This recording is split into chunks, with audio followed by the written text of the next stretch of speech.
Так, сегодня пересадка такой монстеры. Красавица моя Альба. Очень мне нравится. Почему я решила ее пересаживать? Потому что, ну, во-первых, она уже год в этом горшке. Во-вторых, я ничего не вижу, что в этом горшке происходит.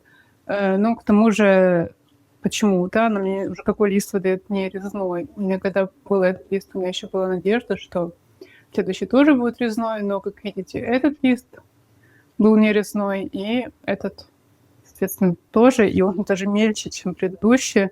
И поэтому думаю, не, я же такого не хочу, поэтому решила что делать. Сразу скажу, зачем мне вот эта штука, опора. Хотя казалось бы, что опора должна, чтобы в нем были корни, да, у меня такого нет, но она мне просто поддерживала. Поддерживала растение, чтобы оно не заваливалось, не раскидывалось. Поэтому я ее убираю. Корни у меня тут прорастали в землю. Вот, видно, да, вот и вот. Поэтому я это убираю. Сейчас будет много мусора, как это бывает. У меня здесь нет корней. Я смотрела, не видно. Поэтому вполне возможно, что она не такая уж и большая корневая, но мне уже хочется ее убрать. Поэтому ее хочется пересадить.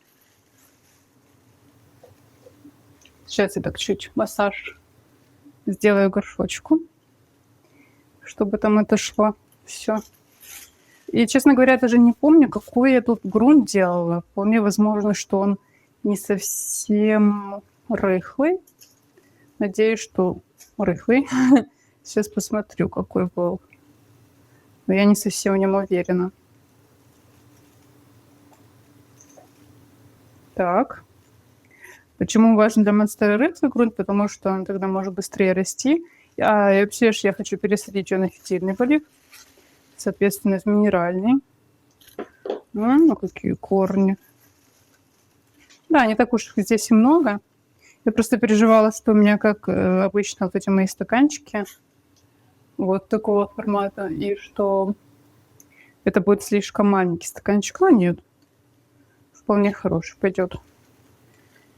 И почему я еще все переживала, садить ее, не садить, пересаживать или нет на фитильный полив, переживала. Почему? Потому что я уже объясняла в своем предыдущем видео, одном из про фитильный полив, что некоторые растения, когда я их только пересадила, потеряли несколько листиков. То есть у них такая адаптация происходит. Сначала кажется, ой-ой-ой, и вообще зачем я это сделала? А потом адаптация проходит, и все налаживается. Все остальные листики уже растут быстро и без проблем. Там целое было большое видео, где я делала спустя 2 недели, и потом еще спустя 2 недели пересадки на фитильный полив. И вот там я заметила такую тенденцию, что растению нужно какое-то время. Ой, кстати, смотрите, гнилой корешочек. Ну, как видите, корневая вполне хорошая. Так, теперь я это уберу. Мусор. Вот это минус, конечно, горшков этих непрозрачных, что никогда не видишь, что происходит. То есть нормально он там растет. Или, может быть, там уже вообще караул. Может, там уже все корни сгнили, а я даже не знаю об этом. Поэтому мне очень такое нравится. Больше люблю, когда все видно. И, соответственно, с этим уже можно реагировать. Так, вот он мой горшочек. Сейчас я промою корни от грунта. Наверное, все-таки это сделаю. Вот, я не стала промывать прям дочисто. Пусть так будет. Теперь засыплю грунт. У меня тут будет, как обычно, традиционная смесь. Керамзит. Ой, керамзит. Перлит вермикулит. Так, пожалуй, у меня тут есть, где рос росточек, цветочек. Здесь я все перемешаю сейчас. Как всегда, пыль. Как всегда, я вам напоминаю, что лучше так не делать.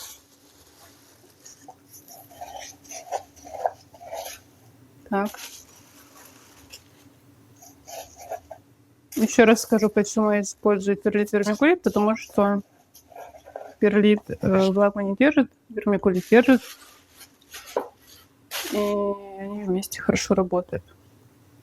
Так, чуть-чуть приподнимаю фитиль и слегка засыпаем, чтобы фитиль держался. И уже потом устанавливаю корни. Кстати, сингониум я когда-то сажала, и мне тоже говорили: ой, что ты делаешь, это слишком тесно. И я сначала думаю, ну, может быть, да, я вообще так рисковала, думаю, ну, все пропадет, наверное, сингониум, там корни начнут гнить и все такое.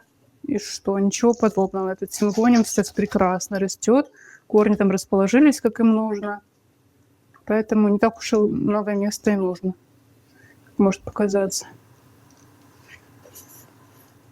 У меня со временем воздушные корни уже стали обычными. Я, кстати, не знаю, пока пересаживаю. Вот я думала о том, как бы мне сделать с этими корнями. По идее, неплохо было бы поставить моховую опору. В этом стаканчике вряд ли я буду устанавливать. Ну, не знаю, пока еще думаю, как это будет, потому что, в принципе, как видите, сколько уже выросло, они мне до сих пор не понадобились. Не понадобилась моховая опора. Все прекрасно росло в грунт. Обязательно заполняю, чтобы не было воздушных карманов, потому что воздух между корнями – это плохо. Так, отлично. И теперь финальная запаковка. Намешиваю еще.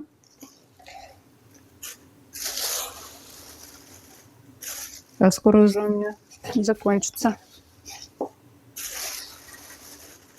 Кстати, мне рассказывали о Баку, где можно еще купить выгодно на 28 мая. И я пошла.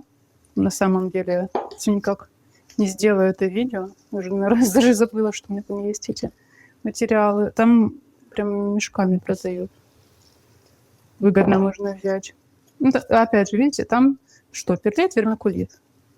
Никаких изысков, излишков у нас нет. Выживаем как можем. Так.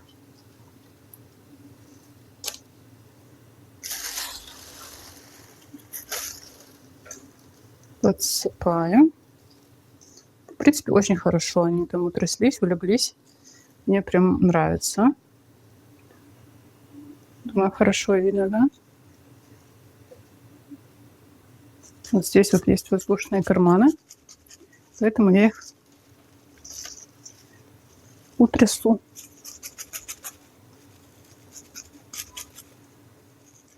Да, и поэтому мне вот было тревожно немножечко пересаживать, потому что каждый листик в этой монстере мне дорог, и ни одного я не хочу терять. И по-прежнему ни одного не хочу терять. Но делать нечего. Все-таки у меня больше мысль греет, что у меня могут быть резные листья, могут быть побольше, покрупнее. Вот. И поэтому с этой мыслью я думаю, нет, надо. Все-таки я рискну. Кстати, насчет черенков. Я вообще всегда говорю, да, что черенки – это прям тема. Всем рекомендую, те, кто занимается растениями, ну, по крайней мере, начинают, потому что говорят, что это, может быть, стоит дорого. На самом деле можно это сделать. Конечно, если вы хотите, если у вас есть возможность, ресурс, лишние деньги или просто какая-то амбициозная цель, то, конечно же, можно просто покупать растения, какие вам понравятся. Хоть самые редкие, хоть какие, хоть за любые деньги. Но Если вы хотите сделать это плавно для бюджета, то вполне это возможно. И очень хороший способ – это покупать черенки. Да, это понадобится больше времени, больше, может быть, вашего другого ресурса, какого-то временного, ваших усилий, осведомленности. Но вы, во-первых, я сказала, да, осведомленности, то есть вы уже учитесь ухаживать, можно сказать, с детства за этими растениями, вы уже знаете, как не можно, какой подход нужен, какой полив. То есть не будет такое, что вы купили большое растение, там человек ухаживал, или в магазине за ним ухаживали по одному, вы условия поменялись, и все, он стрессанул, и до свидания. Я хочу спрятать этот корень, пока что у меня это плохо получается. Вот. А так у вас будут эти череночки расти, потихонечку вы будете учиться за ними ухаживать, полив сделаете, настроите, какой им нужен. И все. И у вас будет прекрасное, здоровое, взрослое растение уже. Ну, конечно, да, это требует больше времени, но зато более надежный метод и дешевый. То есть вы сможете это сделать выгодно. Все. Я тут засыпала уже все. Красота. Так, сейчас мы чуть-чуть прижмем. Я бы, наверное, потом, может, какой-то шпилькой даже так зафиксировала, потому что, мне кажется, он может обратно выпасть. Ничего, посмотрим. Вот. А откуда взять черенки? Ну, кроме того, что на всяких там объявлениях или у блогеров, потому что те, кто занимается цветами, у них есть обычно какие-то повторы растений, череночки. Как ни крути, это со временем появляется. Ну, или ваши друзья, может, кто занимается. Это вообще находка. Если кто-то из ваших друзей занимается растениями, это супер. Потому что всегда есть черенки какие-то, да? С вами могут просто поделиться. Так, я ставлю сюда. Потом будет первый полив. Первый полив сюда. Все последующие в стакан просто. Все, я до сих пор ищу себе, ну, типа какие-то кашпо или вазы, я думаю, даже взять. Представьте, не могу найти подходящие по размеру. Даже уже не знаю, что делать. Все не то, все мне не нравится. И второе, что я хочу сегодня с вами сделать, это вот такая традисканция, или, как мне все говорили, что ее зовут Рео. Я тут успела уже провести опрос по этому поводу. Мне очень нравится, что мне постоянно подают листья. Буквально сегодня сняла два листа. И, как видите, это, видимо, из-за солнца. Стоял на ярком солнце. Вот. И повредились вообще, совсем листья повредились. Я почти уверена, что это они сгорели. А нижние просто всегда опадали, даже когда не было жарко. Но новые при этом хорошо растут. Но мне не нравится, что он так вытягивается. Я не хочу. Я хочу пышный куст. Я все растения хочу, чтобы они росли пышным кустом. И мне сказали, что они будут расти в боковые. Ну, мне пока вообще не предвещалось. Я думаю, наверное, да, на самом деле это у меня слишком маленький горшочек. Поэтому не хочет боковые. Я сегодня сняла последние листья, которые опали. И что вы думаете, я там увидела? Там есть вот такие вот штуки. Боковые побеги. Целых 2. Но я уже решила ее пересаживать. Потому что я понимаю, для нее уже маловат этот стакан. Темные корни от традисканции, это нормально. Ну да, видите, он уже обвил, конечно.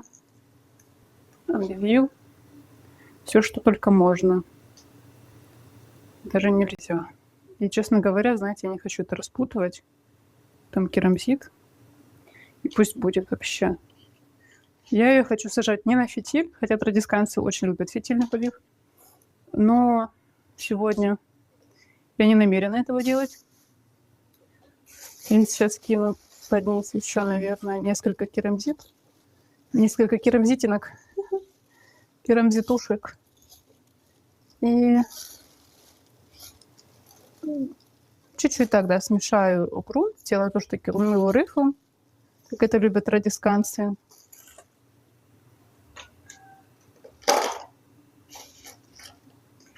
И так вот посажу просто. Буду ждать боковых... Ну, они уже есть. Я увидела уже. Чему я очень рада. Сейчас я сделаю эту смесь грунтовую. Не знаю, видела или нет. Нет, все в пакетах. Вот такую, очень рыхлую делаем. Тут грунт и мои разрыхлители. Традисканцы вообще очень непривередливое растение. А, кстати, насчет Рео, да? Я когда спрашивала, говорю, как? Что делать с этой традисканцией? И мне там столько человек написало, это Рео, это не традисканция. Но я хочу вам сказать, что это традисканция. На самом деле новое название. Традисканция покрывальчатая. Старое название Рео. Так бывает у людей, которые кто-то биологи, которые занимаются наименованием растений, они время от времени меняют название нам знакомых растений. Вот, например, с педилантусом, да, то же самое.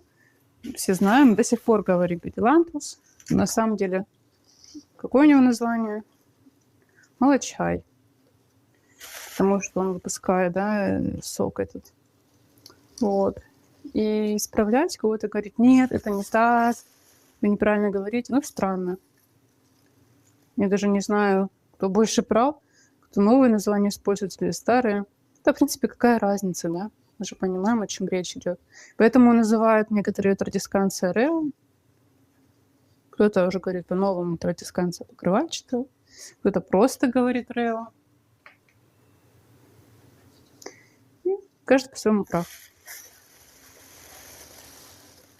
Цветовод, да, вообще такой народ, который любит вот это вот все доказывать. Нет, не так. Вы неправильно ухаживаете. Вы неправильно называете. Я вам даже передать не могу, когда я написала насчет замиокулькаса, когда он у меня пропадал. Ну, так я замиокулькаса вообще не особо выращивала, и у меня опыта не было.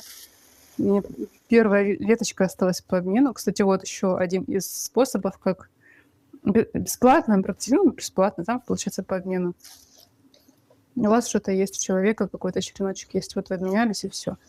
И так бывает, достаются какие-то растения, которые никогда бы в жизни себе не взял. Вот, например, замиокулькас я вообще очень не хотела, потому что он у всех есть. Ничего интересного. Но по обмену мне достался. И он как-то еще стоял, пропадал. И я думаю, да что ж такое, что с ним делать? И спросила людей. Говорю, что делать мне с ним? И мне там столько написали, кто-то пишет, поставьте на свет, кто-то пишет, поставьте в тень, кто-то пишет, вы его мало поливаете, кто-то пишет, вы его много поливаете. Просто абсолютно противоположные вообще какие-то идеи. И да, очень интересно, как вот это все работает. И в итоге я перевела его вообще на фитильный полив. И радуюсь. Вот, сейчас покажу вам. Я, наверное, в каждом видео показываю. Вот. И это все, вот это не фитиль. Это корни. Вот корни. И вот это все корни. Там картошка уже, наверное, такая, что просто невероятная. И вот здесь это тоже корни. Они там просто уже все заполонили собой. Ну, картошка. Это картошка. Его тоже надо будет уже скоро пересаживать чуть побольше. Вот смотрите, не знаю, видно или нет, но у него... Ой, да. Чуть не упала. У него новый росточек. Вот так. Вот вам и советы. Хотя, кто мог подумать, да? Это суккулент. Да, теперь... Ой, да, я накидалась. Это за меня пулька с... Все.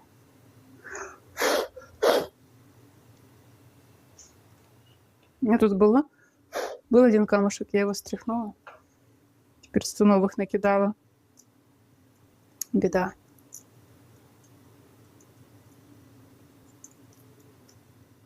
Да, так что я теперь себя ощущаю просто повелителем Замиокулькаса.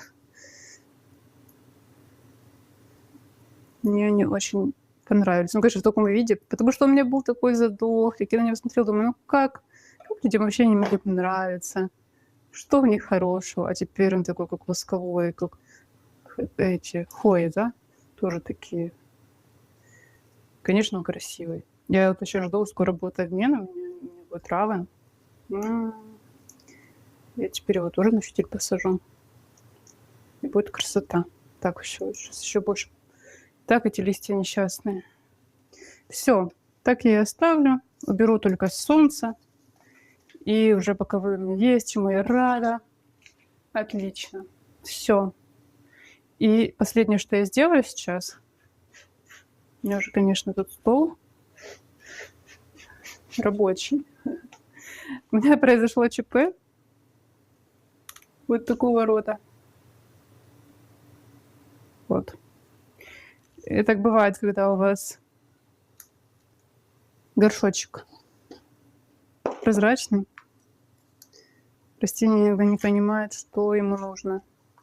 Что от него ожидается, куда ему расти. Здесь у меня вообще был отдельно корень. Вот оно что. Отдельно корень. Ой, да. Ну и хорошо. Тогда это все обратно.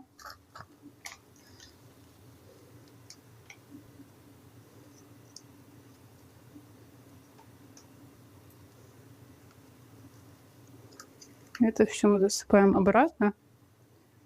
Я поставлю немножко, потому что я пыталась вытащить. Безуспешно. Он пострадал. Все листья попоцало. И все. Толку никакого. Ну, в принципе, логично, да? Ну, значит, видите, это не из-за прозрачного горшка. Я думала, что из-за того, что прозрачный, он бывает не понимает, куда ему расти. А тут он просто был там. Честно говоря, даже не помню, как этот корень там оказался. Я поняла. Там был один листик. Можно даже будет пересмотреть, когда я его пересаживала. Этот листик испортился. Я его достала. Вообще спокойно, да, потому что он там уже испортился. Я его просто достала. А корень-то остался. И вот этот корень... Да. Такой росточек. Все. Малыш. Да, тут уже вот новый есть листик. Ну и супер. Вот. Еще одно хорошее дело сделали. Такая красота. Скоро я буду пересаживать сансу. Даже не представляю, как это будет делать, она поместится в кадр, потому что даже мои руки не помещаются. Там она больше метра, наверное. Мне надо ее пересадить, потому что там грунт не то, что не рыхлый, там просто... Я не знаю, как оно вообще выживает. Ну ничего. Сделаем. Так что, если вам интересно, как я это буду делать, присоединяйтесь.